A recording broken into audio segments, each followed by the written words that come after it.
The scene this morning in suburban Detroit where Doc Rivers was soaking in the view.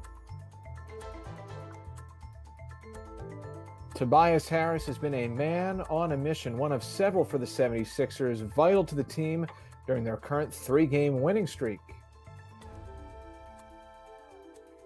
One of several sharpshooters for the squad who's been playing really well and sparking this latest run, the 76ers. A look behind the scenes at this morning's shoot-around as we turn our attention to round two of the 76ers and Detroit Pistons tonight from Little Caesars Arena. Welcome to 7-6 Live Countdown presented by Tissot.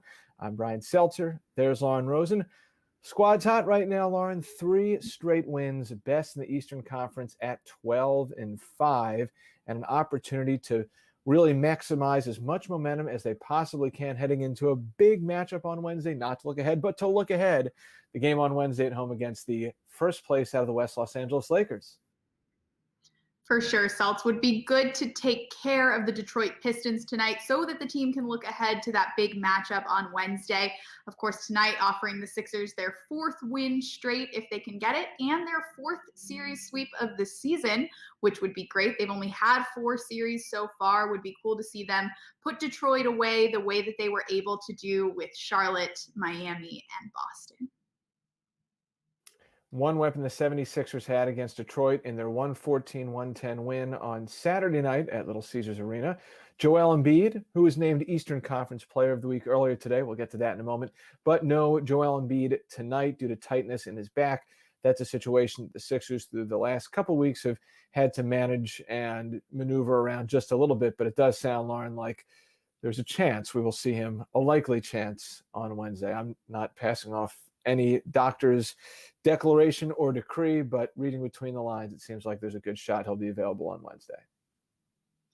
I agree with your take there, Celts. Doc Rivers just addressed media minutes ago, and he said that Joel sitting out tonight is precautionary. There is not necessarily anything to put your hazards on about with Joel Embiid, but with this condensed and very busy season, it makes sense to just be cautious, take every caution you can when it comes to a guy like Joel Embiid, who obviously is on a historic tear, and you wouldn't want to put his body in jeopardy for a game tonight that should be a very winnable one for the 76ers.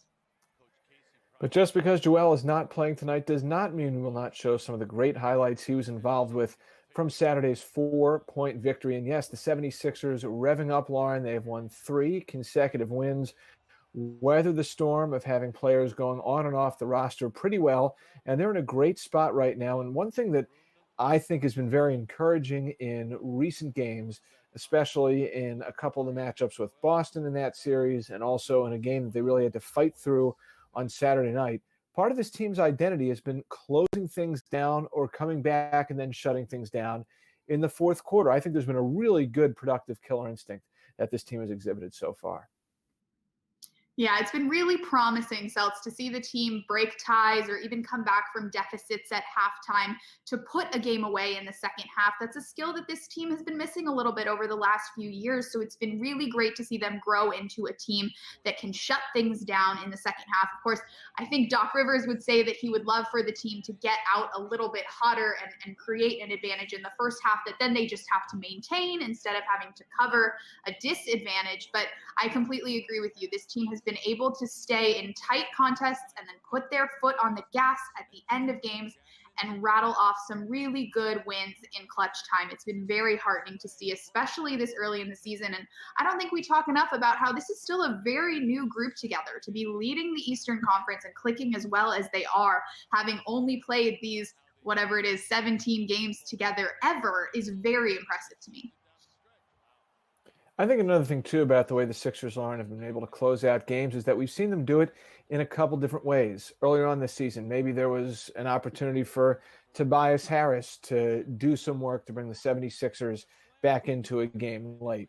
Joel Embiid, we've seen him take over down the stretch in the fourth quarter. And then over this past weekend, Ben Simmons, whether it was in the matchup with the Boston Celtics on Friday night or what he was able to do getting the free throw line late in the final seconds on Saturday against the Pistons. So I think that we've seen the full arsenal of the 76ers weaponry on display late in games as the team collectively has figured out ways to close things out.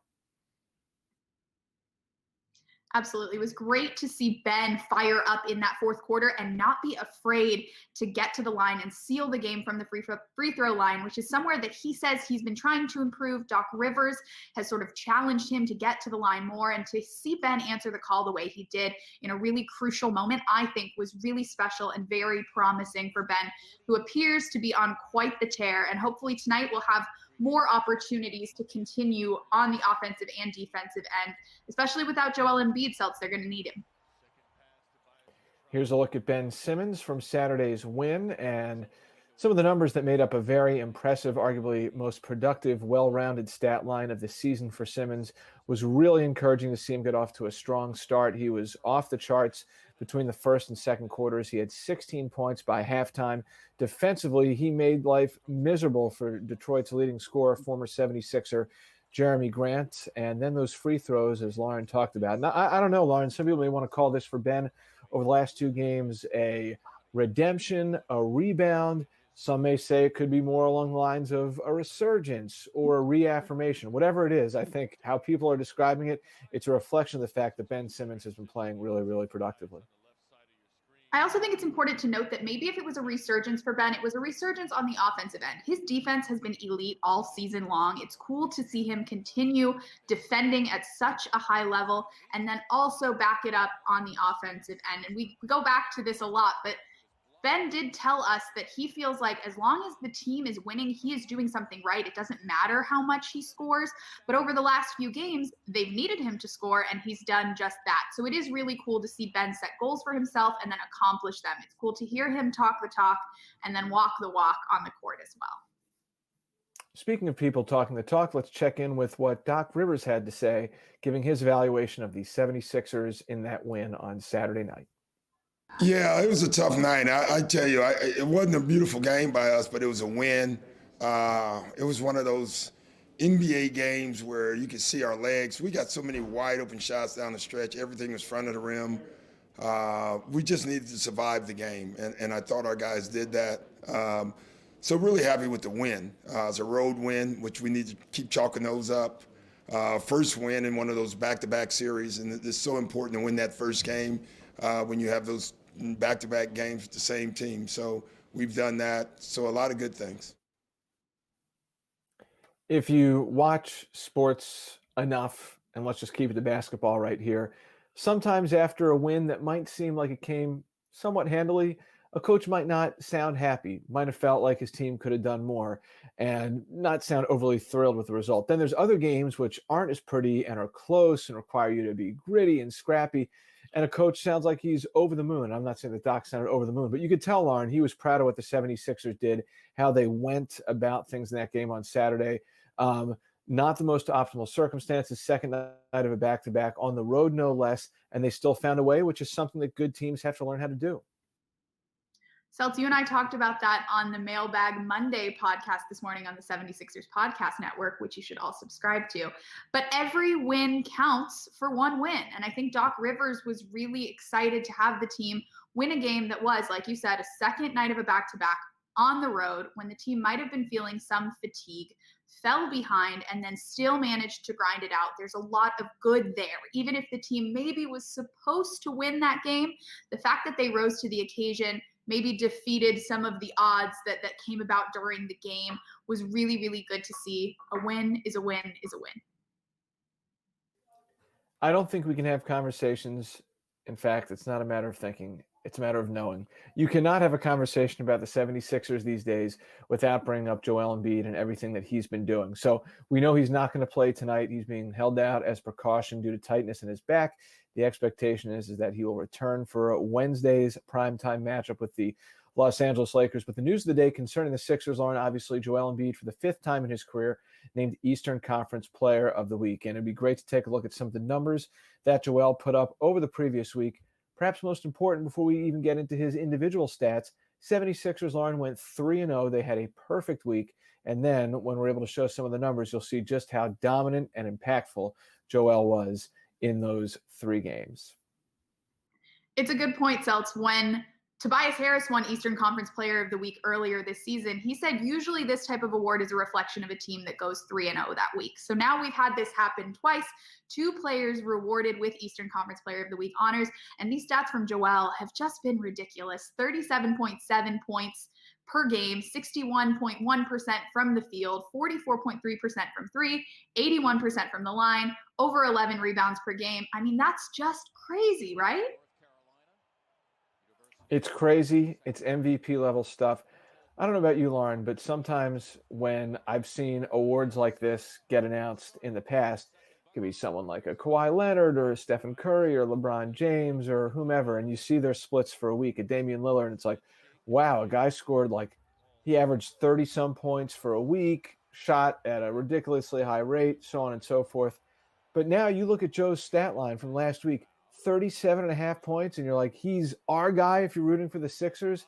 I mean, just what a tremendous, tremendous effort by Joel Embiid, who, whether he's in the lineup or out of the lineup, does not seem like he gets A, slowed down, or B, Lauren, any of these teams can stop him. I feel like sometimes a word like unstoppable can get thrown around a lot, but that is exactly what Joel Embiid has been.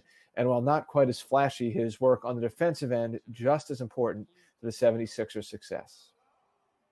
And of course, tonight won't be counted into this stat line without Joel, but when Joel plays with the rest of the starters, this is an undefeated team. And I think that says a lot about just how unbeatable he is, like you said, Celts. And I agree. On both ends of the floor, Joel has just been that guy. He has been so dominant on both ends of the floor, showing MVP caliber play and maybe even Defensive Player of the Year caliber play as well. He is in the conversation, that is for sure. Speaking of conversations, there are a lot of people who have been talking about Joel Embiid and what he's been able to do so far, and not just media members, his own teammates giving him some love. Tobias Harris following Saturday's dub. It's been good. I think, you guys can see it with Joel, in media, in the games.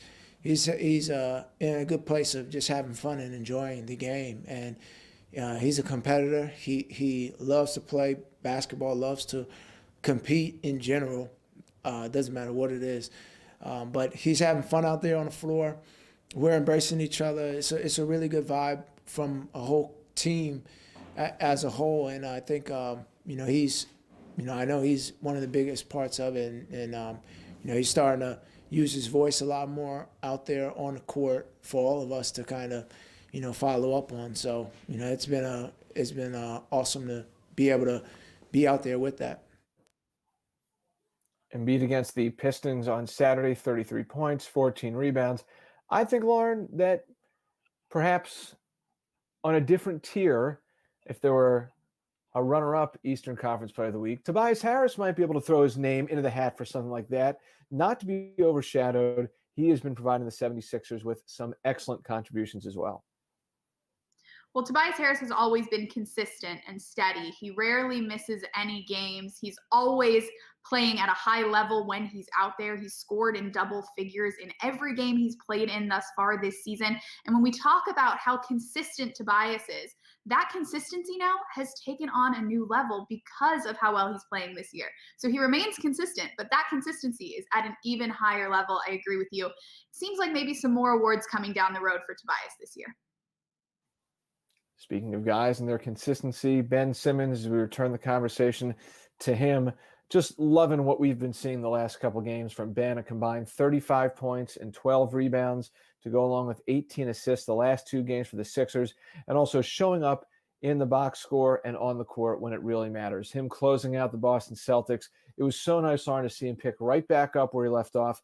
The first thing right out of the gates on Saturday, 8 points in the first quarter, 8 points in the second quarter, taking the lead on the defensive end and just showing the type of play, well-rounded play that we know Ben Simmons is capable of providing the Sixers. That is exactly what he's offered. For sure. A confident Ben is a scary Ben, if I'm being honest. He can do it all out there, especially, again, on the defensive end. We talked about him playing so well on defense, but the proof was in the pudding on Saturday, holding Jeremy Grant, who is Detroit's leading scorer, to just shoot 3 of 19 from the field. Obviously, those touches weren't all on Ben's defense, but a lot of that is due in part to Ben Simmons' defense. He has been just so good guarding the best player on the other team. And I think the 20 points were great, the 9 rebounds, the 7 assists. Wow, love it. But bigger picture, 10 for 12 from the free throw line. That is where it's at, especially with 21.1 seconds to go. You essentially knock down the free throws that clinch your team the win. And this has been the byproduct of hard work paying off. Ben Simmons spoke about that following Saturday's game. Huge. I know I'm capable of getting to the rim and drawing fouls. So if I'm able to get to the line and get 10 free throws up, I got to be knocking them down. That's tough. And then late game, if guys want to foul me, they can go ahead and foul me. I have the confidence to step up and knock them down, especially late game. Great. Love that attitude. I think that's the perfect mindset to have. I am with you. Again, a confident Ben is a scary Ben, and we have gotten confident Ben over the last few games. And if I had to guess, I think it's going to continue. He seems like he's really in a good jive on the court and in a good mood off the court. I really like what I've seen from Ben, again, on and off the court over the last few games. And hopefully it'll continue on a night like tonight when Ben and Tobias, who we've talked about, will be relied on for a little bit more productivity absent the big fella. And nice to see that a preseason challenge issued by Doc Rivers to Ben Simmons about trying to get double-figure free throw attempts, something that Ben met in that last game. One thing that's been awesome to hear coming out of the Sixers locker room so far this season, Lauren, is just everyone serving platitudes to one another, compliments, warm fuzzies. And if there's a veteran on this roster who can identify talent, it is Dwight Howard. He knows good talent when he sees it, right? That's for sure. He's talked about his bond with Joel and with Ben and trying to push them to be their best selves. Dwight addressed media earlier this morning. I had the opportunity to ask him a couple questions. Take a listen to what Dwight had to say. Hey, Dwight, great to see you. Hey, Dwight, great to see you.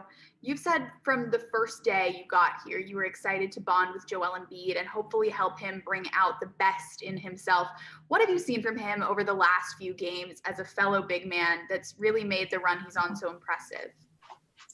He's playing amazing. I'm so proud of him. His growth, his maturity on the court, how he's handling getting double teamed, triple teamed, getting fouled. All that stuff, he's doing an amazing job. And the one thing that I see is, it's like a different dog in him. It's like he's dunking and yelling at people. He's like, nah, this is my year. And I just love what he's doing, and I'm so proud of him. Just want him to continue to play at this pace, stay humble, and stay hungry. Those are the two biggest areas right there for him. Stay humble and hungry. And he's going to be great. He already is great, but, I'm just really happy. You've also told us about wanting to be a real leader for the second unit. And in the last few games, that group that's usually involved some combination of you, Shake, Matisse, maybe Furkan, Tyrese. How do you think your chemistry is coming along with those guys? And what are you most enjoying about playing with them? I think it's going pretty great. Our chemistry on the defensive end has been amazing. We communicate. We're pushing each other. We're trying to bring the energy level up on the team when we come in the game, and that's our responsibility. It's when the first unit steps out, second unit come in, and we surpass and bring more energy to the game than the first unit did, just so we can get those guys a break, and they won't have to exert so much energy, especially early in the game. So I think we've done doing an amazing job. I think Shake is playing out of his mind. He's doing some crazy things on the court, making great passes, great plays. I'm glad Corky is back, and I'm looking forward to him getting a rhythm on the offensive end. It's going to make us more deadly. So I feel like we have a complete team. We have a really amazing coaching staff. We have some great media partners. We have, everybody's been great. So I think this is our year in Philadelphia. Awesome. Thank you so much, Dwight. I like what Dwight had to say about Joel having a little bit more dog in him this year. I agree. I think there's a little bit more oomph. I'll just say oomph. I can't think of the right word at this point in time. I can think of some words, but Joe's got a little bit more, just a little gumption to him, which I think is good. And I love that he has a guy like Dwight that's sort of egging him on, that's bringing that side of him out. Dwight said he wants to make Joel the best he can be, the best competitor, the best player. And we know Dwight, he is quite a competitor. And I love the idea of the two of them working together. We've also seen Dwight working with Ben quite a bit. And it has been cool to see the ways that he might have rubbed off on our two young All-Stars a little bit. For the Sixers now, the opportunity tonight is to try and sweep the Detroit Pistons. Detroit coming in with a record of 3-13. It's the worst record in the NBA. The Sixers got a good run from them on Saturday night, got by 4, 114-110. And it looks like there's a good chance Blake Griffin, the All-Star, is going to be back in the lineup for the Pistons. So there's that. No Derrick Rose. But yeah, I think that, listen, you have to respect Jeremy Grant, despite what Ben Simmons helped lead the way on him with in Saturday's game. And anytime you throw in a player like Blake Griffin, that is something that you have to honor as well. Absolutely. And a guy like Dwight Howard is going to have a little bit more responsibility tonight, maybe have his hands full guarding a guy like Blake Griffin. So it'll be interesting to see how these two teams match up. But again, I still like the Sixers' chances, despite no Joel Embiid, against a team that has struggled to string wins together, because the Sixers have not really struggled to string wins together thus far. No, and you would love to see the 76ers at full strength, maximum level, going into that Wednesday night matchup with the Lakers would just add that much more to it, a nationally televised game. But tonight, it's the Sixers and the Pistons. Keys to the game. I can't remember who went first last time. Lauren, I'm putting you on the spot. You're going first tonight. I am happy to go first. My key tonight is pretty simple. I said start strong, stay strong. The team has expressed that they want to get out to hotter starts. They want to extend leads in the first half. And I think on a night like tonight, that could be really key. Let's not make it difficult. Hopefully the team won't have to claw back from a halftime deficit. If they can get out to a hot start, they say they like to start on defense, match it with offense, and maintain throughout, it'll be great. I posted on Twitter this morning some of the numbers the Sixers have put up in the fourth quarter, which is nice. They're the best fourth quarter team in the NBA, but I think Doc Rivers would want the 76ers to be the best all-quarters team in the league. I think they're very close, but consistently the best all-quarters team. Wouldn't every coach love that? Oh, no, the clock is moving. I better hurry. My key for tonight's game, presented by Tissot, is account for the extra threat. If Blake Griffin does play, that's one more added piece of duress that the defense is going to have to account for. So Ben Simmons, Tobias Harris, between Jeremy Grant and Blake Griffin, lock them down.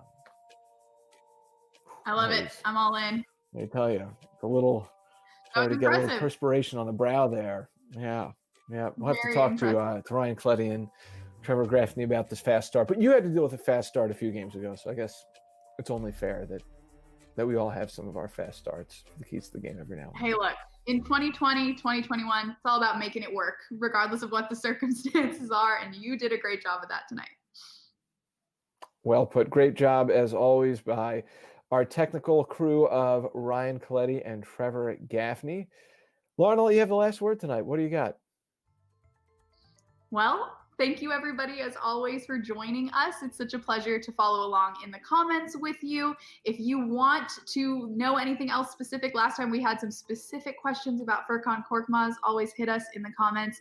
Again, thank you, as always, for joining, for engaging with us. We love doing this show, and we love having you guys along for the ride. So stay safe, stay healthy, and enjoy tonight's game.